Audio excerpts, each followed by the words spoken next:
상담 현장에서 일선에서 받은 상담을 꽤 많이 해왔습니다. 정신과 치료를 받던 분이 정신과 치료에서 좋은 결과를 얻지 못해서 다시 저에게 오는 경우도 있고요.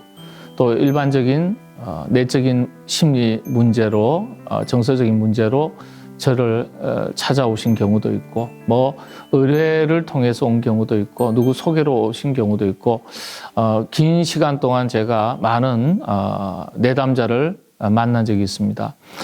성인도 있고요, 연로하신 분도 있고, 젊은 사람도 있고요, 또 어린 아이도 있고요. 어떤 심리 내적인 문제, 심리 정서적인 문제는 어떤 연령에, 어느 한 연령에 국한되지 않고 전 세대, 전 연령에 걸쳐서 언제든지 일어날 수 있는 문제입니다.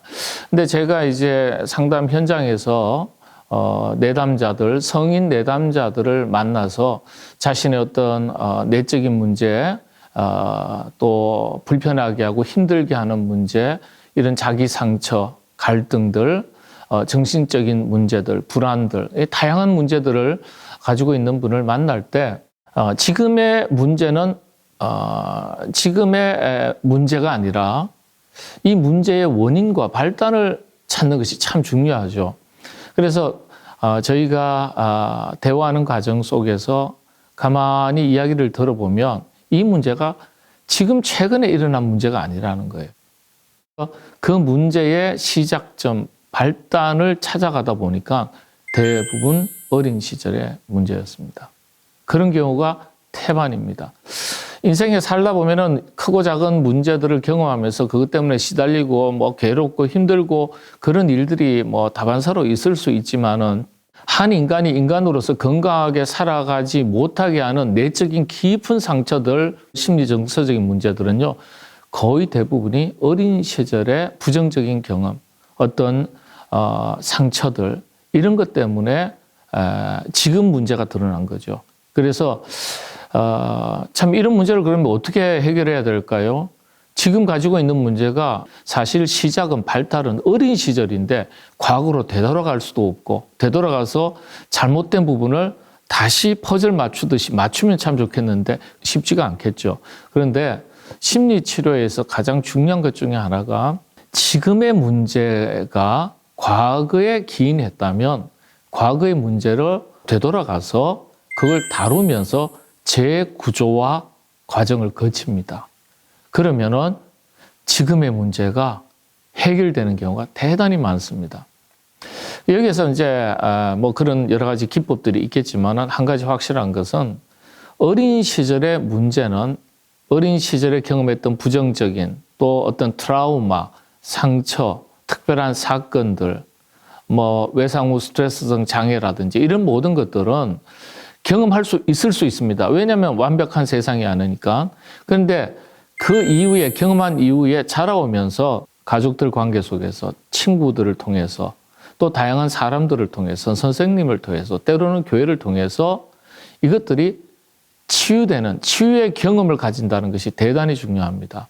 그런데 그런 치유의 경험과 과정을 자신도 모르게 거쳤던 사람은 건강한 성인으로 자라가지만 그런 치유의 과정과 경험이 부족했던 분들은 그때 입었던 심리적인 상처들, 내적인 문제들이 성인이 되어서 다양하게 사람의 성격을 왜곡시킨다든지 대인관계에 장애를 일으킨다든지 세상에 대한 어떤 불안감을 끊임없이 가지고 있게 한다든지 다양한 것으로 이어집니다. 그런 것들은 너무나 많이 보고 있습니다. 그래서 성인들의 이런 내담자들의 오래된 이런 심리정서적인 문제들을 보면서 우리가 한 가지 분명하게 인식해야 될 것은 어린 시절 우리가 태어나고 자라는 가정 환경이 너무나 중요하다. 너무나 중요하다. 어린 아이들은 좋은 환경에서 자라는 것이 굉장히 중요합니다. 이 좋은 환경이라는 것은 어떤 물질적인 풍요로운 모든 것들이 갖추어져 있는 상태, 그런 상태를 말하는 것이기도 하지만은 이 아이가 심리 정서적으로 안정감을 가지고 잘 자라날 수 있는 그런 분위기, 그런 관계, 이런 것들이 한 아이가 심리 정서적으로 건강한 아이로 자라가도록 하는데 결정적인 요인으로 작용한다. 이렇게 말씀드릴 수 있겠습니다. 이런 내적인 어떤 상처를 가지고 있다든지 내적인 어떤 갈등, 불안, 심리 정서적인 문제를 가지고 있는 분들의 공통적인 특징은 부정적인 경험이거든요. 이게 치유되는 과정이 어떤 것이냐 하면 일단 긍정적인 것을 경험하는 것이 대단히 중요합니다. 그러니까 긍정적인 것을 경험해야 되는데 찾아오신 내담자의 가정 환경, 사회 환경, 직장 환경을 보면 긍정적인 것을 경험할 수 없도록 만들어진 구조적인 문제가 있는 경우도 많습니다. 근데 그렇다면은 이런 분들은 그런 이 심리 내적인 갈등과 문제점 속에 파묻혀서 벗어날 수 없는가? 그렇지는 않아요. 왜냐하면 우리 안에 이런 부정적인 경험들을 극복할 수 있는 내적인 힘이 본래적으로부터 주어져 있습니다. 마틴 셀러그만 같은 심리학자, 긍정심리학자라고 알려져 있는데 이분이 가장 먼저 회복 탄력성이라는 단어를 사용하셨거든요. 하나님께서 우리에게 모든 인간으로 하여금 자기가 자기답게 살아갈 수 있도록 그리고 자아를 실현하면서 행복하게 살아갈 수 있도록 어떠한 시련과 역경이 와도 이겨낼 수 있는 그 회복 탄력성의 자원을 이미 우리에게 주셨다는 거예요. 그러니까 그런 것들이 우리 안에 있기 때문에 용기를 가지셔야 된다는 겁니다. 그래서 이런 어려움들, 힘든 일들 경험할 때 우리가 이런 사회 환경을, 가정 환경을, 직장 환경을 다 바꾸지는 못하지 않습니까? 그럼 어떻게 시작하셔야 되겠어요? 행복감을 느낄 수 있는, 왜냐하면 이게 심리 내적인 갈등과 심리 정서적인 문제가 있으면요, 행복감이 없어요. 항상 불편하고 우울하고 불안하고 스트레스 받고 이러거든요. 기쁨이 없거든요. 그러니까 내가 컨택해서 접촉해서 내 마음을 기쁘게 하고 즐겁게 하는 작은 것부터 접촉하려고 경험하려고 시도하는 것이 굉장히 중요합니다. 제가 내담자 찾아오면요. 나를 힘들게 하고 괴롭게 하는 리스트를 한번 쫙 뽑으라 그러면요. 한 10가지 쫙 뽑아요.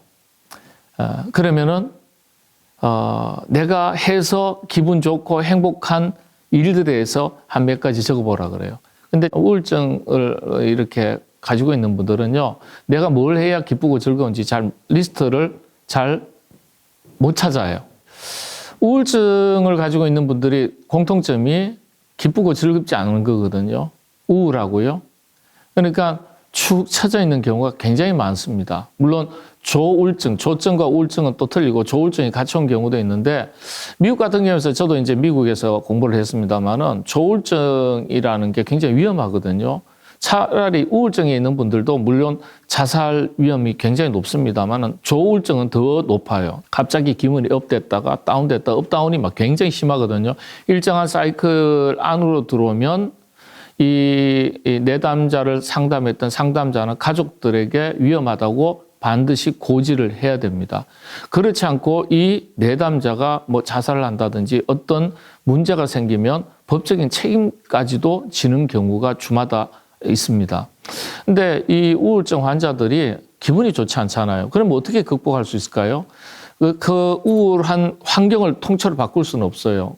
가정 환경, 어떤 인간관계를 통째로 바꿀 수도 없고요. 구조를 바꿀 수도 없어요. 그런데 외부적인 환경과 어떤 상황을 바꾸지는 못해도 자기 자신이 스스로 바꿀 수 있는 부분들이 분명히 있습니다. 그게 어떤 거냐면 내가 경험했을 때 기쁘고 즐거운 것. 그걸 찾는 것. 찾도록 해주는 게 1차적으로 상담에서는 굉장히 중요한데 찾아보는 거예요. 그리고 나서 그걸 경험하도록 하는 거. 이게 반복되면 기분이 점점 좋아지고 우울했던 감정에서 벗어날 수 있습니다. 저희가 우울한 사람들의 내담자들이 찾아오면요. 쭉 이야기를 들어요. 어떤 게 문제고요. 저런 게 문제고요. 이런 게 스트레스고요. 저런 게 스트레스고요. 기쁜 게 하나도 없고 즐거운 게 하나도 없고요. 이래요. 예. 자, 그런데 제가 그런 문제를 다 듣고 나서요. 제가 네 하다가 꼭 확인하는 게 있습니다. 출구가 몇 개 있는지를 확인합니다. 스트레스가 5개, 6개예요. 그런데 출구가 2개 있으면요. 문제가 될 것 없어요. 그 출구를 강화하면 되기 때문에. 근데 스트레스가 2개밖에 없어요. 근데 이 사람에게는 출구가 하나도 없어요. 그럼 이 사람은 시간이 가면 압력이 점점 더 가중이 되겠죠. 문제가 생기죠. 그러니까 스트레스가 10개가 있어도요. 출구가 한 3개쯤 있는 사람은요.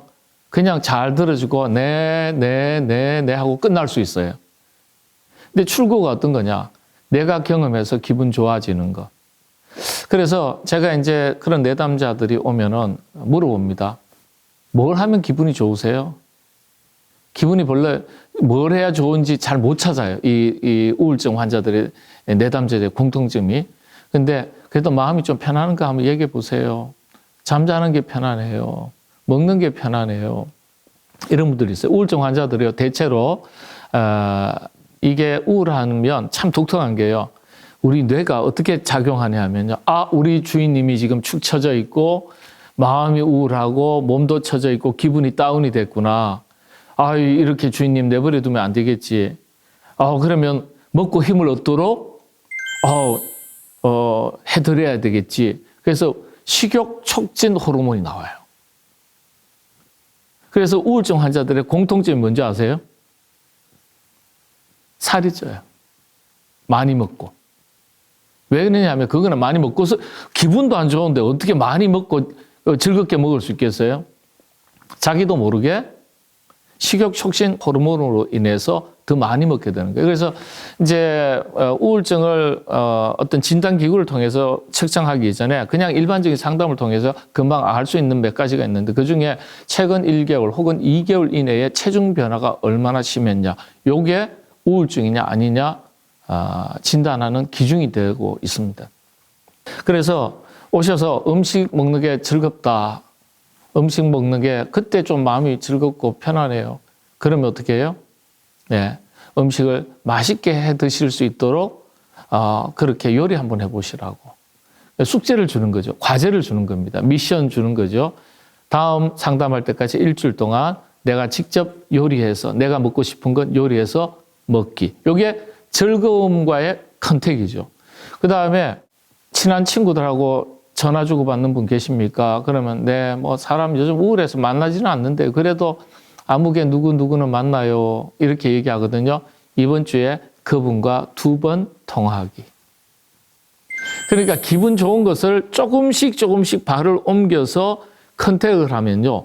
이 내면 세계가 강화가 돼요. 어느새 모르게 자기 자신이 더 활동적이게 되고 또 적극적이게 되고 그러다 보니까 이 스트레스를 이기는 힘이 강해지게 되는 거예요. 이런 방법들이 있습니다. 그래서 이 회복 탄력성이라는 단어를 사용했던 마틴 셀리그먼 학자 같은 경우도 마찬가지예요. 우리가 어떤 시련과 역경 막 이게 좌절하고 실패하고 다운이 되더라도 우리가 스스로 자기 자신을 일으켜 세울 수 있는 내적인 힘이 우리 인간에게 본래적으로 주어졌다는 거예요. 그러니까 그거 우리가 이제 기독교적인 입장에서 보면 하나님께서 그런 내적인 힘을 주셨고 또 하나는 우리 내적인 힘이 잘 발휘되고 발현될 수 있도록 살아계신 하나님께서 보이지 않는 손길로 성령님의 역사로 우리를 도와주신다는 거예요. 그래서 내가 조금 힘을 내면 하나님께서 더 강하게 도와주시니까 내가 조금 더 힘을 낼 수 있고 그럴 수 있겠죠. 그래서 우울증을 탈출할 수가 있게 됩니다. 우울증을 가지고 계신 분이 많이 계시다면은 그렇게 한번 노력해 보시면 좋을 것 같습니다. 우울증 환자들에게 훈련시키는 것 중에 하나가 웃게 하는 훈련이에요. 요즘 웃음 치료라는 뭐 그런 장르도 나오지 않았습니까? 그게 참 신기한 것은 우리가 마음이 기쁘고 즐겁고 행복한 일들을 경험할 때 내가 많이 웃고 막 즐거워한다라고 생각하는데 그렇지 않고요. 그럴 수도 있겠지만은 내 마음이 우울하고 축 처져 있을 때 억지로 웃어요. 그러면 이 뇌가 굉장히 똑똑한 것 같은데 조금 약간 좀 모자라요. 막 웃으면요. 우리 주인님이 기분 좋은 일이 있는 것보다 해서 이 긍정적인 어떤 에너지에 관계된 호르몬이 배출이 돼요. 그러니까 웃음 치료라는 게 역으로 마음이 우울한 분들을 모아다 놓고 막 웃게 하는 거예요. 이 안면 근육. 여러분 우리 신체 근육 중에서 가장 많은 근육이 어디에 있는 줄 아세요? 몽땅 얼굴에 다 모여 있어요. 그러니까 우리가 막 안면 근육을 사용해서 크게 웃는, 저도 설교를 할 때 이 웃음의 종류가 뭐 패남 웃음이라든지 뒷센 웃음이라든지 우리가 웃는 모든 얼굴을 4가지의 웃음으로 학문적으로 정의했습니다. 근데 입꼬리만 살짝 웃는 것, 아주 크게 호탕하게 웃는 것, 이걸 전부 다 조사를 했는데 우리의 뇌가 어떻게 반응하는지도 조사를 했어요. 근데 어떤 일이나 상황이나 어떤 내적인 상태에 관계없이 이 안면 근육을 사용해서 활짝 웃을 때 뇌가 활성화가 되는 것을 뇌과학에서 밝혀냈습니다. 우리가 속상하고 그러면 어디 가서 웃어야 되겠어요? 저 들판에 가서 막 그냥 헛웃음이라도 막 웃고 호탕하게 웃으면요, 뭔가 마음이 시원할 수 있어요. 그게 치료 효과와 연결이 되어 있습니다. 우울할수록, 근데 우울한 분이 스스로 잘 그렇게 못해요. 그러니까 우울한 분을 보시면 곁에서 도와주셔야 돼요. 서로 도와줘야 돼요. 그런 분이 계시면 내가 도와주고요. 내가 우울하면 서로 아니까 내 곁에 있는 분들이 너 우울하냐? 막 웃게 해주고 재밌게 해주고 이런 것들이 꼭 필요하죠. 제가 욕에 대한 욕 심리학에 대해서 소논문을 쓴 적이 있거든요. 우리 한국에 욕에 관계된 책이 한 40여 권이 출판이 됐습니다. 제가 몽땅 다 샀어요. 이 논문을 쓰기 위해서. 그래서 이제 욕에 관계된 이 책을 다 사서 읽는데 욕을 하면요, 참 신기하지만은 카타르시스가 있어요. 그러니까 재미있는 예화 하나 알려드리겠습니다. 이미 뭐 신부님께서 방송에도 소개가 됐고 유튜브라든지 이런 뭐 여러 가지 대중매체에도 소개가 되신 분이에요. 이 신부님이 스트레스가 없을 것 같은데 목사님하고 같은 수준인가 봐요. 스트레스가 너무 많은 거예요. 그래서 어디 가서 뭐 이 스트레스를 해소할 길이 없으니까 우리 식으로 말하면 이런 본당에서 아무도 없을 때 저 뒤에서 이 앞으로 왔다 갔다 하시면서 자신이 아는 욕을 총동원해서 욕을 하기 시작해요. 제가 이 방송이니까 그런 단어를 사용하지 않겠습니다만 여러분이 상상하시는 그런 욕에 관계된 모든 단어를 다 사용하세요. 근데 참 낱말은 새가 듣고 반말은 쥐가 듣는다는 말처럼 아무도 없는 줄 알았는데요. 이 성당에 조용히 기도하러 오신 우리 식으로 말하면 권사님이 한 분 계신 거예요. 근데 살짝 문을 열고 보니까 우리 신부님께서 본당에서 앞에서 뒤에서 앞으로 왔다 갔다 하면서 세상의 쌍욕이란 쌍욕은 다 하는 걸 보신 거 충격을 받은 거예요. 그래서 이런 건 또 소문이 나잖아요. 그래서 우리 신부님이 좀 이상하다. 어떻게 그럴 수 있냐. 교인들이 다 알게 된 거예요. 이게 나중에 신부님 귀에 들어갔어요. 이게 들어가서 이게 예산 일이 아닌 거예요. 그래서 다 모인 자리에서 신부님 얘기하신 거예요. 신부가 어디 가서 이 스트레스를 풀 수 있겠습니까? 너무 답답하고 힘들고 스트레스가 많은데 혼자 해결하려니까 기도도 하지만은 잘 안 되고 해서 내가 욕을 몇 마디 해봤더니 속이 시원하더라고요. 그래서 문 걸어 잠궈 놓고 욕한다는 게 그만 문을 잠그는 걸 깜빡해서 욕을 하던 그날에 우리 아무개 자매님께서 오셔가지고 제 모습을 보시고 큰 상처를 입으셨습니다. 그래서 사과하시고 그러셨던 일이 있었어요. 근데 그때 성도님들이 이 신부님을 이해를 해 주신 거죠. 근데 욕을 하니까 너무 스트레스가 잘 풀리더라고요. 그래서 욕을 막 했는데요. 이게 매스컴을 타가지고 이 방송국에 이 신부님이 소개되고 강연까지 하셨어요. 근데 욕을 답답하고 억눌렸을 때 욕 한마디 팍 하면은 뭔가 카타르시스가 있어요. 해소되는 느낌?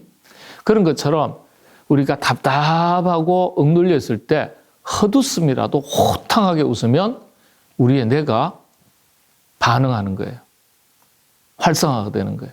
그래서 그런 우울한 감정을 단기적이지만은 해소할 수 있습니다. 이런 것들이 굉장히 중요해요. 여러분들이 그렇게 한번 사용하시면 참 좋을 것 같습니다. 세계국제보건기구죠. WHO에서 2000년도입니다. 우리 사람의 건강을 규정할 때 이렇게 규정을 했습니다. 육체적인 건강, 정신적인 건강, 그리고 이제 건강한 사회생활에 대한 자기 역할에 대한 건강. 근데 2000년도에 추가가 됐습니다. 뭔지 아세요? 영적인 건강을 이야기했습니다. 그러니까 인간이 영적인 존재라는 것을 국제보건기구에서도 인정을 한 거예요. 그래서 2000년도입니다. 벌써 24년 됐죠. 전인데 영적인 건강의 개념을 추가를 했습니다.